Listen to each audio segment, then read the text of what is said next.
স্বৈরাচারের প্রেতাত্মারা কিন্তু এখনো ঘোরাফেরা করছে। কাজেই তারা বিভিন্ন রকম বিভ্রান্তি ছড়ানোর চেষ্টা করছে। তারা আপনাদের এই প্রিয় দল, বাংলাদেশের মানুষের প্রিয় দল,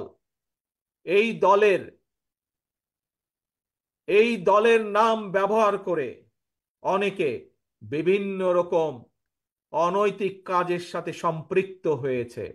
এই দলের নাম ব্যবহার করে পরিষ্কারভাবে আমি জানিয়ে দিতে চাই, এই ষড়যন্ত্র করে কোনো লাভ হবে না।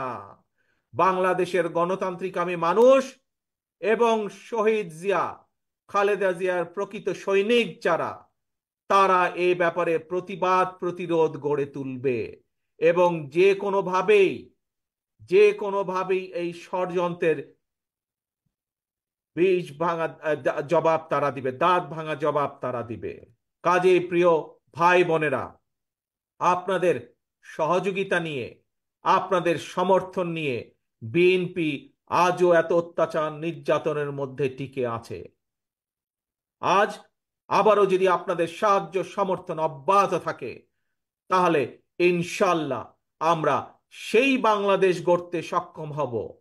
বাংলাদেশ জাতীয়তাবাদী দলের নেতৃত্বে আমরা সেই বাংলাদেশ গড়তে সক্ষম হব, যেই বাংলাদেশের মানুষ একাধারে যেমন রাজনৈতিক স্বাধীনতা ভোগ করবে, ঠিক একইভাবে বাংলাদেশের মানুষের অর্থনৈতিক মুক্তি অর্জনের সেই সম্ভাবনার দ্বার উন্মোচিত হবে।